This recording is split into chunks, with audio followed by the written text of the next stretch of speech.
Welcome everybody. Thanks Valerio for accepting our invitation to talk at CosmoVerse today. Valerio Marra is Assistant Professor at the Physics Department of the Federal University of Espírito Santo in Vitória in Brazil. Valerio obtained his PhD degree in Physics at the University of Padova in Italy. Then he was a visiting PhD student at the University of Chicago and a visiting postdoctoral fellow at Kavli Institute for Cosmological Physics, again in Chicago. After that, he was postdoctoral fellow at the University of Jyväskylä in Finland, a postdoctoral fellow at the Institute for Theoretical Physics of Heidelberg University in Germany, a Science Without Borders Fellow at Physics Institute of the Federal University of Rio de Janeiro in Brazil, and lately a Marie Sklodowska-Curie Fellow at the Astronomical Observatory of Trieste in Italy. Valerio research in theoretical cosmology spans numerical simulations and data analysis applied to areas such as dark energy, dark matter, gravitational lensing, gravitational waves, scale structure, and galaxy rotation curves, incorporating machine learning methods for modeling and inference. Today, he will present the BEHOMO project, linear perturbations on a ΛLTB background. Valerio, you can start please when you're ready. Thank you very much, Eleonora. So, hi everybody, even if I cannot really see you directly. So this will be, this is very much work in progress. So I'll just go through what I've been doing in this BEHOMO project. And here's an outline. So I will introduce my view on inhomogeneous cosmologies, slice on standard model tensions and anomalies, perhaps as also a motivation. A little bit on H0 tension, because this is something that people often ask. And then I talk really about the BEHOMO project, that is a large-scale structure in homogeneous background. Okay, so what is inhomogeneous cosmology? In my personal view, so it's a study of the universe without assuming FRW metric, that is trying to reconstruct it from observation instead of assuming it a priori. Copernican, I still believe in the Copernican principle, so by dropping this FRW metric, what I mean is that the Copernican principle or homogeneity should be valid, at least in some weaker form, perhaps, at not at much larger scale than the standard 100 to 200 megaparsec, the usual scale that is taken for homogeneity from study, for example, of fractal dimension, etc. And what I have in mind is like some large-scale homogeneities with non-standard amplitude and phases. And it is not especially the back reaction proposal. This is something different. Back reaction proposal still have homogeneity and isotropy. It's just that you have the small-scale nonlinearities that back reacting to the average expansion. So it's a different thing. Some topics are a little bit erratic, right? So why one should be concerned with inhomogeneous cosmology? Because I think we agree that FW metric does provide a good, decent, good description for the space-time given the observation we have, but we cannot exclude deviations. I'm talking about percent level density variation on very large scales. These are very difficult to probe and to exclude, but can have, if such deviations exist, they could have a strong impact of understanding primordial physics, inflation, and so on. And also, they would affect immensely the way we reconstruct dark matter and dark energy. So I think that is an interesting exercise to check the validity of the FRW metric at the scales that we usually use it for this motivation. And lately, also, there have been some hints that there are indeed this large-scale homogeneities and isotropy given the standard model tensions. Here, a very non-comprehensive list. I point to the paper by Lapros Escara, Leandro Escara, that they very thoroughly go through all the anomalies and hints in the standard model. But just to list a few, there are the famous CMB anomalies, the cold spot, the lensing amplitude, the Leonardo is super expert these things too, the hemispherical asymmetry. Then there are there's been since a decade or so large-scale dipole anisotropies in both radio and quasar number counts. Then there are the small-scale CDM problems. Then there are the tension on the sigma 8 omega matter plane or the SO8 parameter on H0, and also, for example, the ISW anomaly. For example, a very nice talk by Sapodi at the conference in London. So here, however, I'd like to put this slide to bear in mind that there is not yet a journal of failed tests. So that the journal we publish in, the papers we publish, that they are kind of a journal of outliers, successful tests. That means that the significance, you read 2 sigma, 3 sigma, they suffer from significant inflation, which is also called Lucas-Silver effect. And there's not a very strong way, a robust way to assess for this in cosmology. So one has to keep this in mind. And a great example is given by this KCD comics here.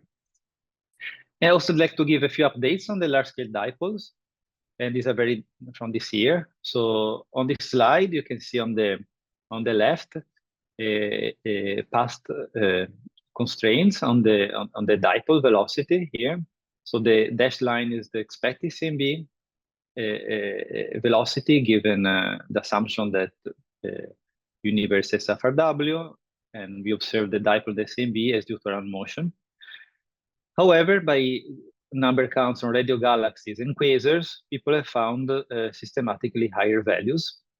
And famous one was the one by Secrist in 2021, which reached 5 sigma significance because they measured this red value, but this is the expected distribution given the standard model. And also, for example, there was the radio galaxies, another 5 sigma detection, I think, by latest paper by the group of Dominic Schwarz, the paper led by Wagenveld.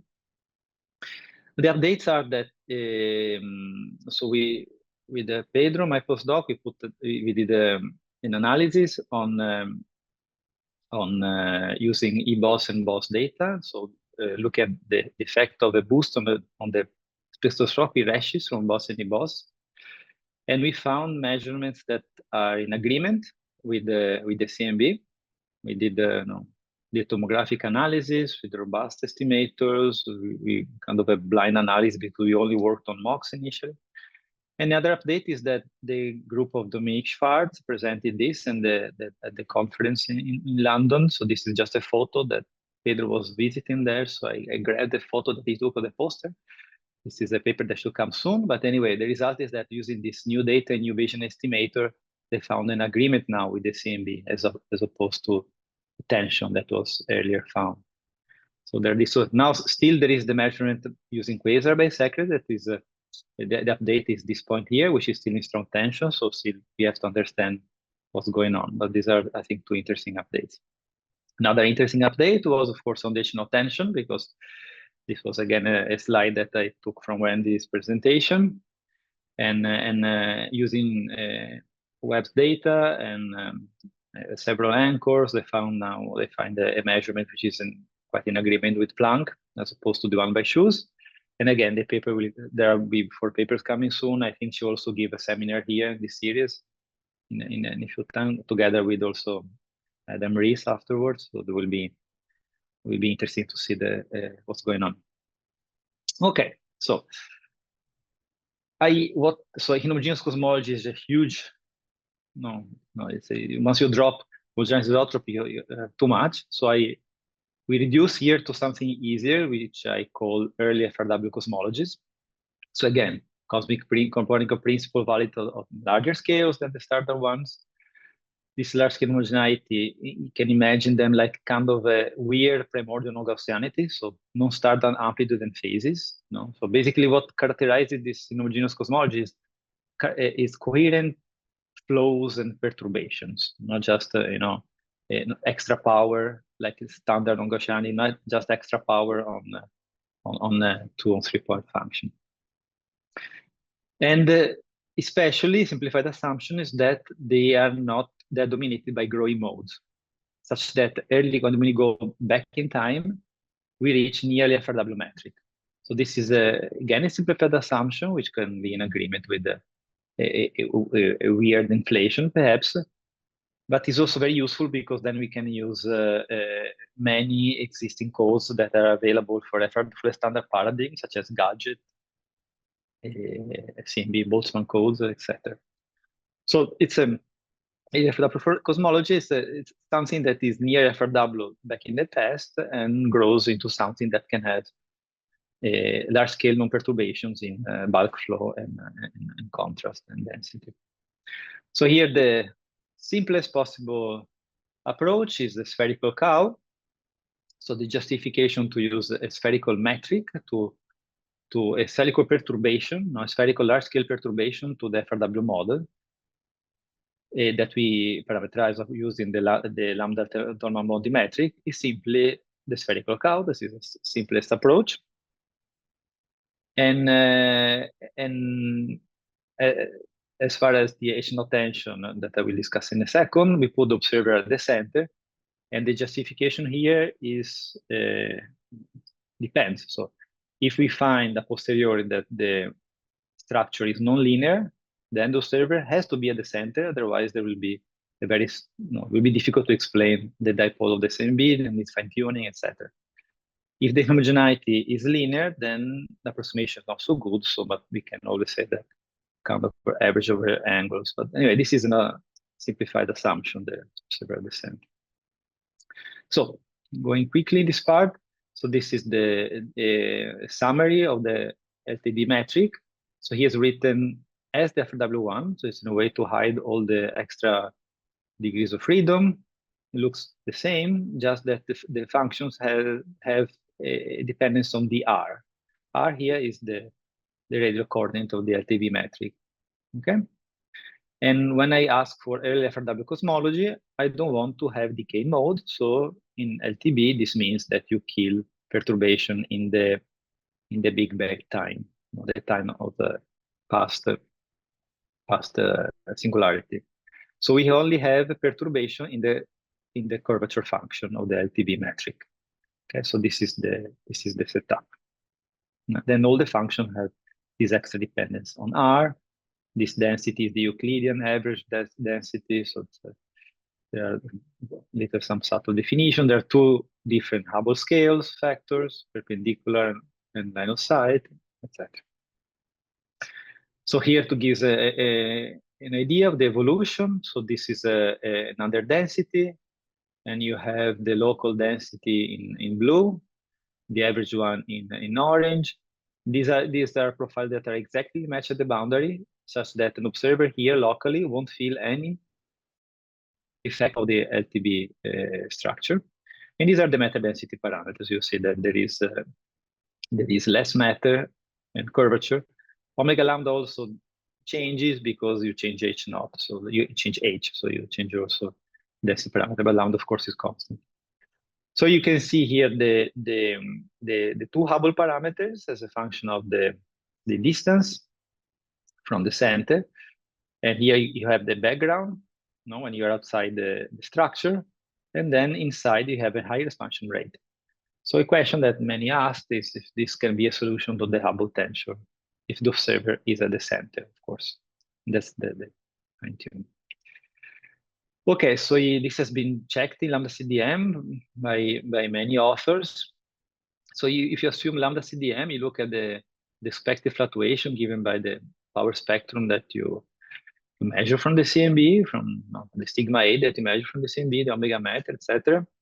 You find that the effect is too small. At maximum, you don't even reach 1 km per second per megaparsec. You need 6 to explain the tension. So lambda CDM cosmic variance on H0 is not sufficient to explain the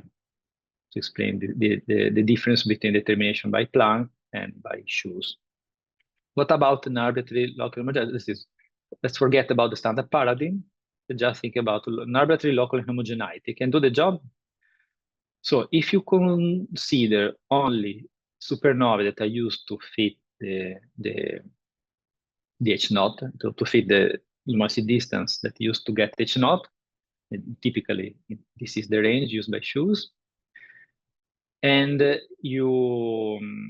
you assume CMB. So CMB, this low ratio supernovae, then a local calibration for the supernovae, like your Cepheid prior. Then you get these contours here, where the x-axis is the contrast of the structure, and the y-axis is the size of the structure. So you find this non-Copernican structure, that's beyond lambda CDM. because what is expected is the blue, is the green one. The green is the expected from your Copernicality. So you see, okay, I explained it. But as soon as you add all supernovae, you go from red to black. So there are so many supernovae and they trace so well the luminosity distance that you're not allowed for this sudden jump in the distance modulus. So once you include all supernovae, this goes away and the H naught goes back to the 1 by CMB. So the answer, our answer was no. As a side product, we mapped the local structure of the universe. So the best fit parameters are these stars. So we have two variations of the profile. And these are kind of in 2 sigma agreement with the standard expectations, so it's fine. And this is the contrast. So according to our result, we do live in a slightly under density, but it's too shallow so this is given in the H naught. Here we look at the contrast, here look at the Hubble factor. So the local boost is too small to explain away the tension. Interestingly, these results are in very good agreement with the 1 Sibelius dark, which is a constrained N-body simulation, given what locally we know. So it's interesting to say that we may indeed live inside a local underdensity, but it's too shallow to explain the Hubble tension. All right, so far, we also apply the same technique, adding other observable to constrain homogeneity. About us, the results were also always confirming the standard paradigm, given the simplified assumption modeling that we adopt, of course. But all these constraints came from background observables. But the next generation data will be about growth of structure. So we should address that. The problem is that given mode coupling, we don't really have easy to use, let's say, theory for perturbations on a homogeneous background. And that where this BEHOMO project comes in, beyond homogeneity and isotropy. The idea is to study perturbation via the methods of numerical cosmology. So so we produced a suite of simulations. These are 68 simulations divided in 6 boxes of increasing size. And each box has 13 contrasts, including lambda CDM, and then ever graters. And they all run with the same seed. This is I'll show you later, which is really important to push signal. And the fiducial cosmology is always the same. It's fixed, kind of like a Planck cosmology, CMB cosmology. Yeah, so we only changing here the size and the depth of this inhomogeneity, considering both negative and positive. So these are available, and if you're interested, you have ideas to apply estimators on these weird simulations, please get in contact. So here just these are some sanity checks of the simulation. So the question is, the LTB metric is a general relativistic solution. Can an embodied Newtonian simulation reproduce the background evolution? This is not trivial. And the answer is yes. This was already shown by Alonso, Juan Gersabelido, who is here about 10 years ago. And here we verify this again. So you can go to a high contrast as you want. These are the extreme cases of ±6 in density contrast. And this is also the smallest and the biggest box. And here there's a simulation where we suppress the primordial fluctuation. So AS is basically 0. You see that from the simulation and the generativity, the agreement is perfect. This is actually thanks to the spherical symmetry, which kills many GR extra features, especially gives scaling invariance. It's a technical thing that depends on spherical symmetry, but nevertheless, this is important for the consistency of the simulations. Initial conditions, so this is a standard lambda CDM simulation, and this is the initial condition for the lambda LTB simulation. Here we use a code that was developed by Bessel Falkenberg, Falcon IC, and then we fed this code to OpenGadget 3. So basically, you just add on top of the standard perturbations, the perturbation given by LTB. So this is, again, you can look at the arrows. You see, when you are outside the inhomogeneity, the arrows are the same. The arrows are the velocities. You see, so we have the same perturbation, just deformed, distorted by the LTB. Again, this is really useful. Again, all this was pioneered by Alonso et al., but already 14 years ago. Okay, so here is an example of the smallest box. This is smaller because then it's easier to see the structure because it's more marked. 500 megaparsec, you see lambda CDM, then central contrast, central overdensity, and central underdensity. So what do you see here? You see the same structures, you can trace the same filaments across the simulations because the seed for primordial fluctuation, again, is the same. So the effects are two. There is a bulk flow that move around matter. So you see that the structures here are further away than here. You could compare, and this is further inside. So there is this movement of the shells. I'll show you later with the animation better. And then there's a different growth. Structure here that grows stronger, in a stronger way, here in a weaker way. Because, of course, we have less matter. So it's like a separate universe with less growth. So we understand pretty well what happens inside, because inside, as I showed before, we adopt a profile which is homogeneous at the center and is homogeneous outside.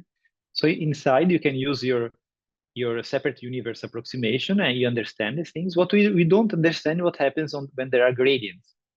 So all the goal of the BEHOMO project to understand growth of perturbation where there are spatial gradients. Okay, to model that. So I say, given the spatial gradient, I get this effect. This is the goal. So here you can see a little better. So on the left, it's just, you can see also the velocity, how they change. And on the right, you see a range of the simulation going from a contrast minus 0.6 to plus 0.6. You see that the structures, the contrast increases of the structure here, and they also suffer this bulk flow. So these are the two basic effects. And also will be relevant when we model perturbation theory, because you need to consider both effects, not just one. Data products. So we have full snapshots for the even, so 11 full snapshots that you can use if you have some ideas. We have halo catalogs with 40 properties from Rockstar and lens planes from Slicer with a 5x5 degree field of view. Okay. So at the background level, LTB is silent because there is no sound, because this is matter, dust, and no gravitational waves because of spherical symmetry. However, at the perturbation level, of course, you source stuff. In particular, the magnetic well tensor couples scalar to tensor perturbations. And these have been groups, especially by Chris Clarkson and Matthias Bartelmann. They have many papers on this, and they showed how complicated it is to consider the full deal. Yeah. So this is very complicated. Then there is an approximation that you can make, the silent approximation that was I'll explain later developed by Jim Zibin, such that you neglect the coupling between scalar and tensor. And then you got another approximation, zero-shear approximation. Then there is another approach that uses second-order perturbation theory, which is also interesting. With one set of the standard perturbation on top of an LTB perturbation. Okay, so what is the silent approach? So you just consider the two scalars in the 1 + 1 + 2 decomposition. These are the density, expansion, background shear, in this electric well scalar. Then you have 4 equations, 4 ordinary differential equation for them, and you got your initial condition. This is all was nicely developed by Jim Zibin in 2008. You can find all details there if you're curious. And what at the end you have is a big matrix it's a transfer function matrix, such that given your state at the initial time, you get the state at the given time that you want. Once you have that, you basically you have what you want, right? You have the evolution.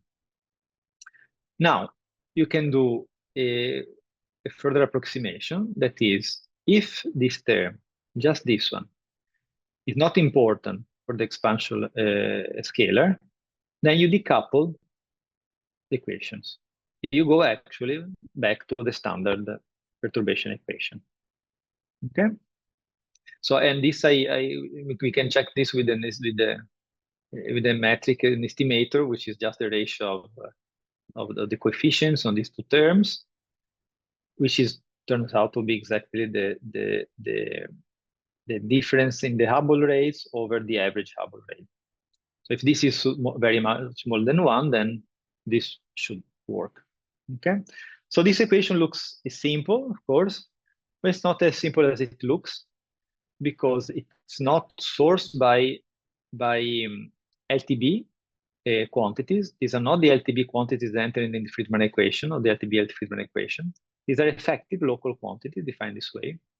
And especially, this will give you a growth that is function of this R function, which is the gauge radial coordinate of the LTB metric, which is not the FRW coordinate or the physical distance and so on. This will be, I enter this into a second.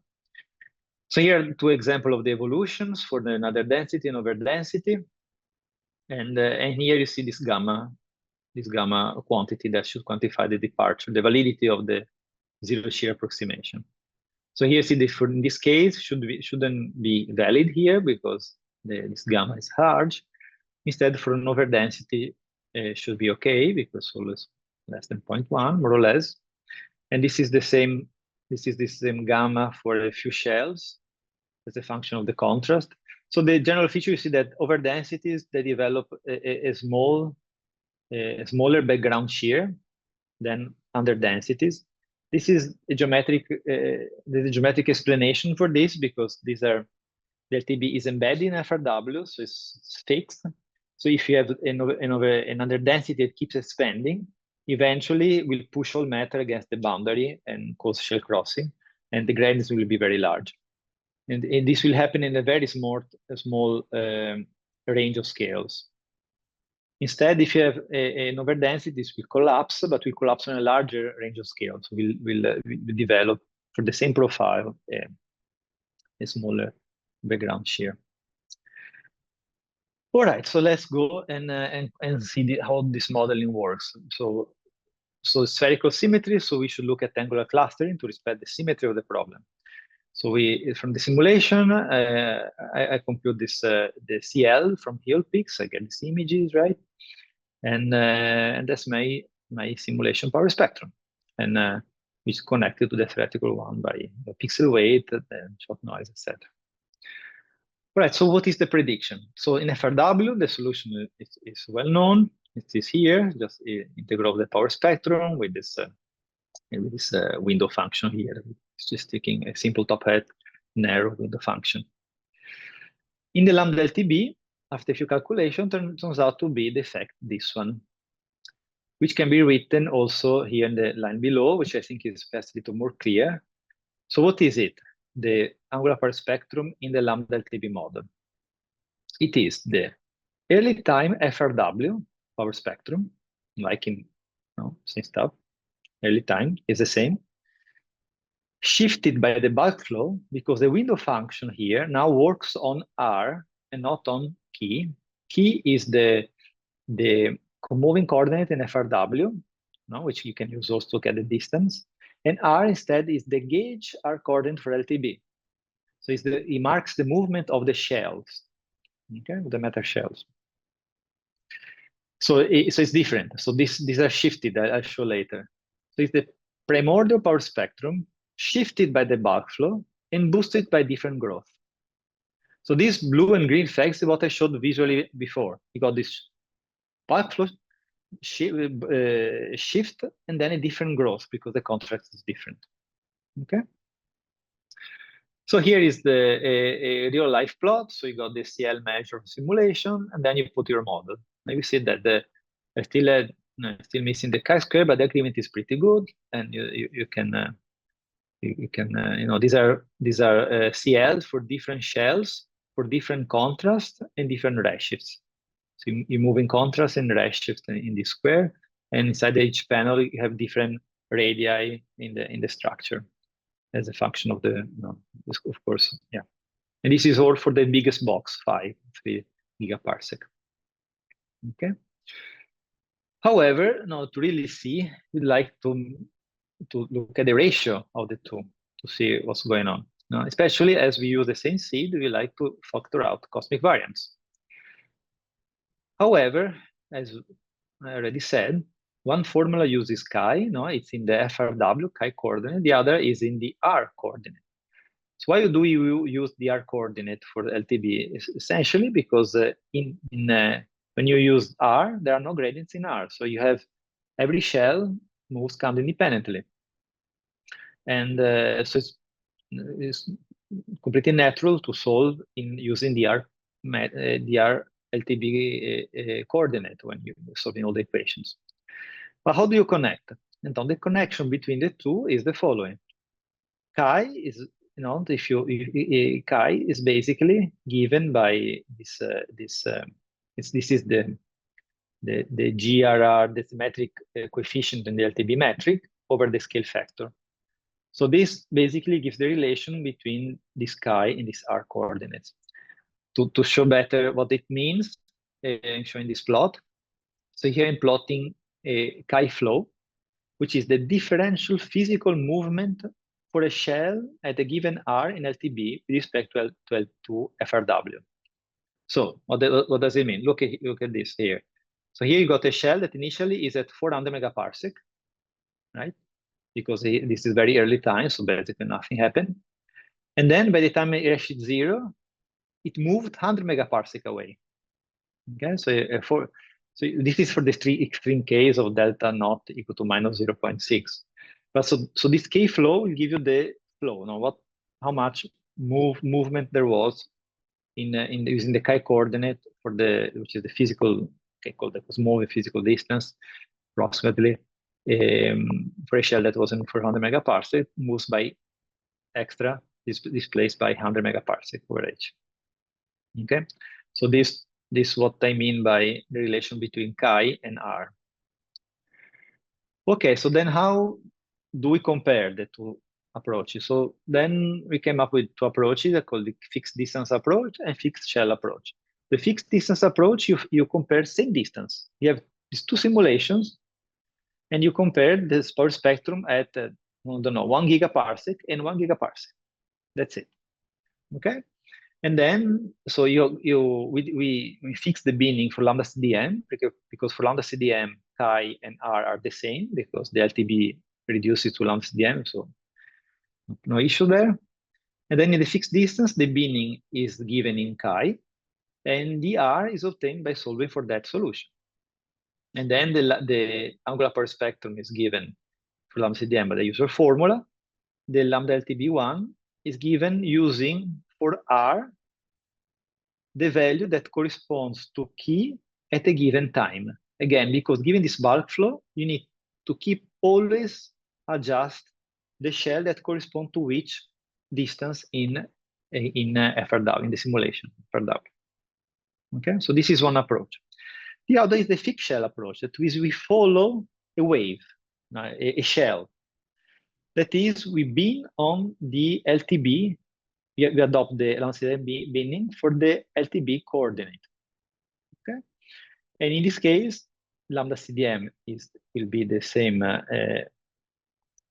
formula, and the LTB will be again the same. But what happens here is that they will use two identical R for the two calculations, but this R will correspond to different distances. So we'll compare shells at different physical distance. I know that this is complicated. This kind of looks confusing, but I think this clarifies a little bit. So the fixed distance approach, this is my binning scheme. And the first two lines, I'm using the chi coordinate, the FRW Cosmology distance. And you see that the binning is for lambda CDM, the same as for the lambda LTB simulations. But when I compute the prediction, I need to use the corresponding R binning for the lambda LTB, for the ratio that I'm considering for, because this depends on time. So I'm computing for the simulation using these pink areas, these pink bins for the both simulation, ΛLTB, SCDM. But for the model, when I compute the prediction, I need to use this bin here, a different one. Now, in the fixed shell approach, what do? I use the same for SCDM because there nothing changes. Then I use the same binning for the prediction in ΛLTB model, but I need to compare now with the simulation at a different shell. So now I'm comparing these two different shells from the simulations. Okay, but these two different shells, they correspond to the same initial shell. So they will share the same local structure, filaments and stuff. Okay? And then you can just understand that here I will be able to factor out cosmic variance. Here not. Because here I'm comparing two shells the same distance, but the local structure that is here actually is not the same that was initially in lambda CDM. Okay, so let's see the results. So this is the fixed distance approach. The ratio, you see the model here in dashed line. It is already bin, I'm binning already this data, but it's very rough, right? Like a rough sea, lot of waves. Agreement looks good, but difficult really to judge because there's many oscillations, right? Very rough. Now, if I go to the fixed shell approach, I go from left to right. No, in this way, by comparing different distances in the simulations, I actually can follow the same local structure that was pushed around by bulk flow, and I can factor out almost all the cosmic variance. Of course, there is mode coupling, so you won't be able to factor out everything. So this is not a lake; it's on purpose. There are still waves in the sea, but it becomes much better. But it's much easier to study the issue. And here is for a bunch of cases, and you see the agreement is pretty good. No, again, in real life application, you're gonna compare with the CL, with the cosmic variance, etc. But here is just to study the model of structure of growth of structure. Of course, there are cases that don't work. You see this is tilted, and here indeed for this higher contrast, we need the silent modeling, which is a work in progress. I hope to be able to finish this soon. And with that, thank you. Thank you so much for the great talk. Do you have any questions? Yeah, Juan Garcia? Hello, hi Valerio, very nice talk. So, of course, a first thought that comes to mind is the kinematics in Jefferson-Lovich. You know that this is the effect that kill large voids. Now, in your simulations, can you trace the motion of clusters in your shells to see whether the velocity is under control, so that it doesn't induce a very large kinematics in Jefferson-Lovich, and you're within the Planck data? Yeah, so this is a very good point. So I forgot to say, right? Because the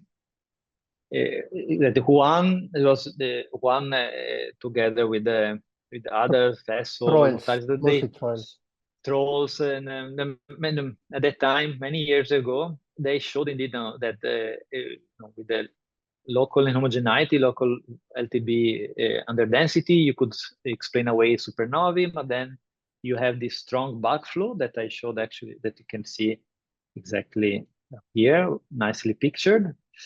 Yeah, this bulk flow, and this bulk flow generates a huge effect on the CMB and etc. And this was actually what was used to rule out these scenarios. So here we are not. So here we are not. I simulated all these extreme scenarios here. These are, say, beyond 0.2. These are all excluded. Okay. They give too much bulk flow, but I simulated them in a way just to build the structure formation model, because I want to see the limits, right? I want to see when the zero shear approximation does not work anymore. You need the silent approximation, etc., etc. So from observational point of view, I think even above 0.15, probably from 0.2 above is not viable. Yeah, because the velocity would be 4,000 kilometers per second. Exactly. Right? It's way out of Planck's. constraint. Exactly. So these are unrealistic. These are ruled out models. The most interesting one are these ones here, the 0.1 plus minus 0.15. These are very difficult to rule out because they're very shallow. And remember that here there is also cosmological constant. Yes, so yes, so it's even weaker, the effect. Yeah. And so for application, these will be the interesting one. These other ones are more for the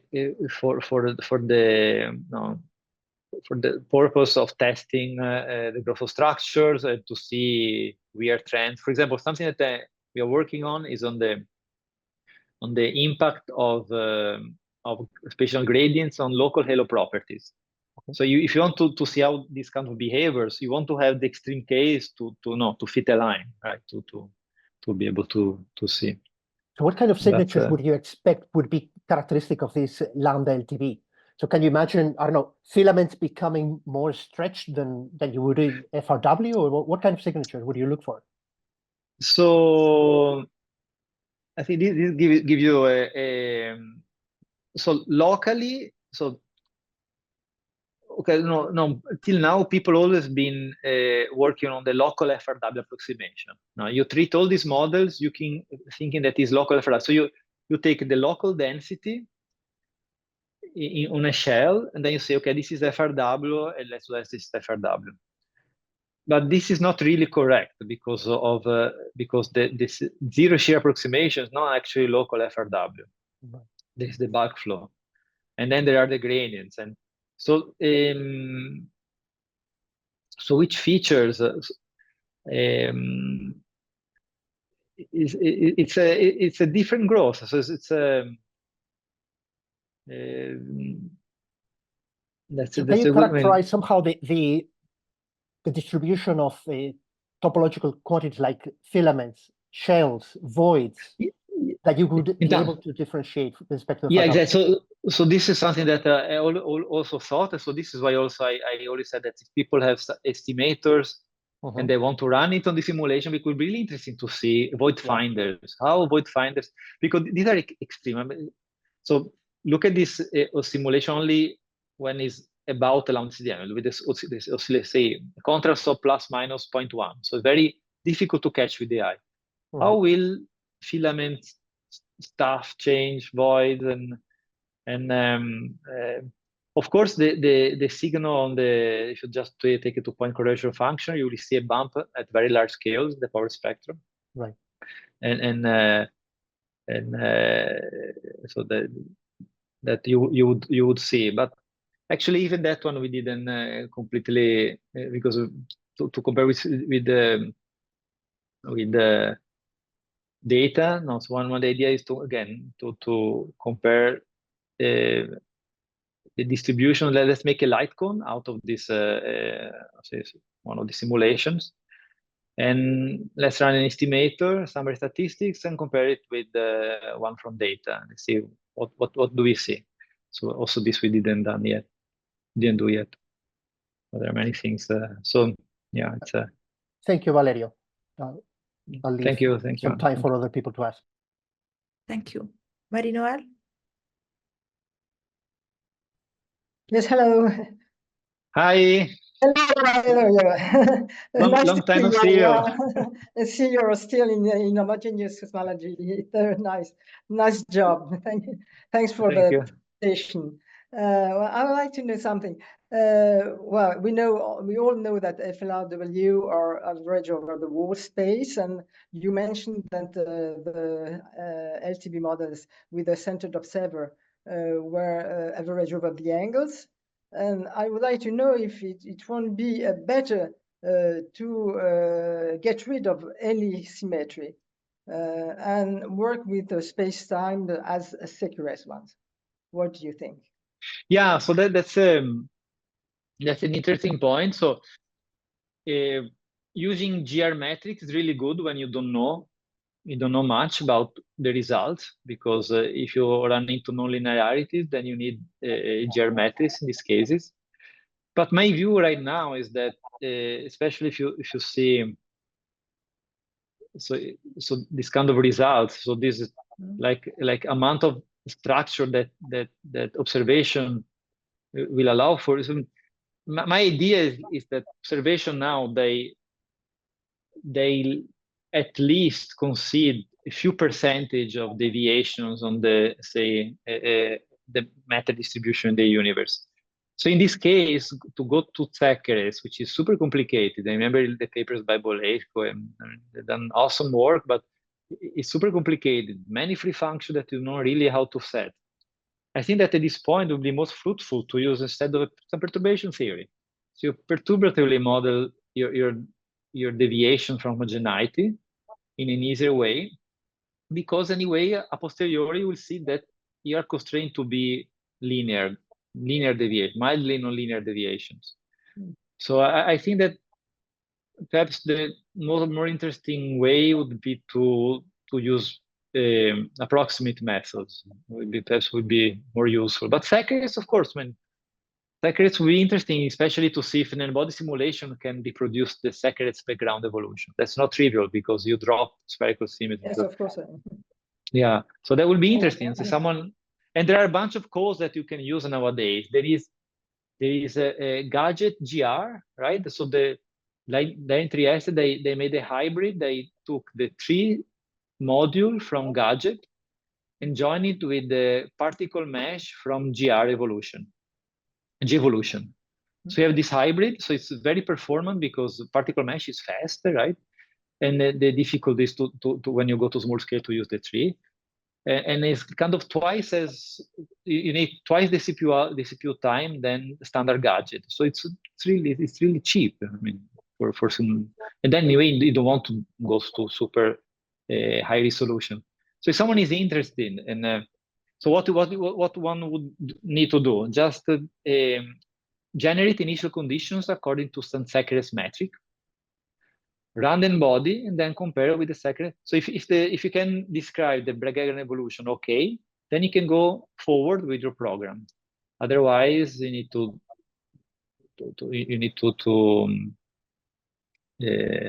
yes, you need to validate the Bragg evolution first, and then in principle you can extend all this reasoning to other metrics. Yes, of course, I agree. Your work is a real progress, of course. Yeah, see, it's going slowly because it's one-man job, but part-time job. It's very involved, of course, the problem. Yeah. Thank you very much, Valerio. Thank you, Marie. Thank you. Pierros? Hi, Eleonora. Thanks for the organization, Valerio, for the presentation. So I was also wondering about what are the features that you can observe on LTB, lambda LTB rather than lambda CDM. And from the simulations that you were showing in a previous slide, the red one and the velocity ones, I think it depends if you have overdensity or an underdensity in the real universe, right? So if the universe was underdense, then we would observe a big hollow thing there. So everything would be stretched around this thing, right? Yeah, so something nice of this, perhaps I didn't show it here. Where is it? And the question, yes. No, that you can, nice of the simulation that you can stack them to build a light cone. Ah, okay. Exactly. So thanks to the boundary conditions that we have, you can stack them the way you want. So you can have, okay, this is the standard lambda CDM. This is just with a lot of structures, but then you can just have the observer in lambda CDM, lambda CDM, lambda CDM. Then you put the structure, can be over density, under density with the contrast you want. Then you put another one, and so on. So then you can do ray tracing and see the effect of a line of sight on effect for kind of a structure, and look at the a possible hint of at that redshift you have a weird signal from clustering. So let's look, could this show a signal that goes in that way? I mean, that was. So, sorry, in this case, what are the magenta circles? It will be the LTB structure. Ah, okay. So all of them are lambda CDM except the magenta. Exactly. So you can because yes, you can stack them the way you want. Okay, I see. So you can have the local underdensity in one place, not everywhere, and then try to see if there is such a signal in any kind of distribution. Okay. Yeah. It can be a light cone the way you want. Just Okay. by stacking, by put more than one, and so on. But and all the way around with the same seed. I see. And basically, with this kind of theories, you expect that there is somewhere such kind of local underdensity, and we try to find it, right? Because, so the first motivation for this project was to get a perturbation theory. So what we really I'd like is the linear perturbation theory, which is, I mean, it's done, and then generalizing the mass function, because those are the two basic things that you need to do many things, many analysis. And for that, we don't really. It's more of a it's not a real. It's not close to observation. Just build this modeling by comparing these simulations on fixed time slices and see how they compare with the model. Then we also build the lens planes and etc. Because one can there could be an interesting case, a study case that could be interesting to look at. And here really it's I mean it's we don't have it's up to since there are nice ideas to test, and you can be the light cone, put a structure, run an estimator, see if you get a weird signal, and see if it is if it can perhaps explain the fluctuation that you may see in data. But the core motivation was just to get this perturbation theory, linear perturbation theory, mass function, and then use this to test for the LTB metric with an off-center observable, for example, whatever, against the next generation data that you need the perturbation theory to compare with. I see. Okay, and if I can have one more question, why you choose to calculate the CL estimator rather than a three-dimensional one? Because the three-dimensional would give you more information. It would be easier to disentangle the two signals, right? While in the CL, you are stacking the information, so that might be the reason why you have so close signals. Yeah, so the CL, because given the symmetry of the metric, we have we can compute. I mean, it makes sense to compute the angular power spectrum on these shells because they respect their homogeneous and this homogeneity inside these shells. So the 2-point function works okay.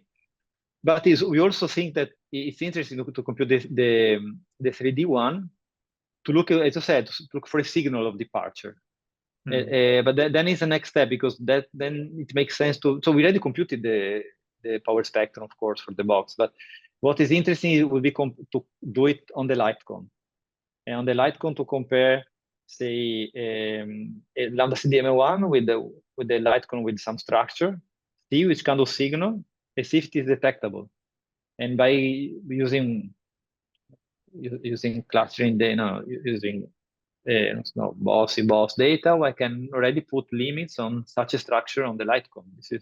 This is one of the projects also. Yeah, and that will be looking for a signal. But here instead we are trying to model on at the moment it's still modeling on these spherical shells the growth. Okay, I see. Okay, thank you. Thank you for the question. We have a question in the chat first. I don't know if you can read it. Thank you, Rito. About large case inhomogeneity, there are also supercluster complexities, planes and shells, and repeat your model. Exercise. So I mean, observationally, there are these superclusters, etc. So in here, this is again here it is just it is the standard model. So then you have all that is allowed for by your CMB perspective that you infer from the CMB, plus this large inhomogeneities, which can be positive or negative. And so here perhaps you can in this case of an under density, you can, by pushing matter, you build a bigger sheet. Perhaps you could see a bigger ones because of this pushing, and or vice versa here with the over density, you're gonna build a stronger supercluster here, right? Because it's gonna collapse more stuff. It's gonna grow faster. So yeah, you can, as a secondary effect, you can have other sorts of inhomogeneities being produced in the simulation. Thank you. Juan? Another brief question. You were mentioning at the beginning, Valerio, on the ISW anomalies that István Sapuri was describing in London. And indeed, in LTB models, if you have a series of voids like you were describing, you might have light coming from the CMB, which would lose energy as they go through those series of voids. So is there a way in which you can imagine constraining your models through or actually explaining the ISW anomaly with this lambda LTB, and what kind of voids would you need for these? So no, here basically is the same as and suppose, I mean, they've been doing, because so you can think the CMB, put a large void and see the effect, and will be the same stuff. And it actually can do this analytically with an LTB. So what is that BEHOMO does here more is that you also have the growth of structure around this inhomogeneity, which in the case of this SW effect, I think is perhaps sub-dominant effect. I mean, you are most interested in the background effect of the LTB that is there. So perhaps for that won't be super useful, say. I see. Thank you. Makes sense. Let's thank Valerio again. Thank you all. Thank you, Leonora, for organizing all this. Very nice series of seminars. Thank you.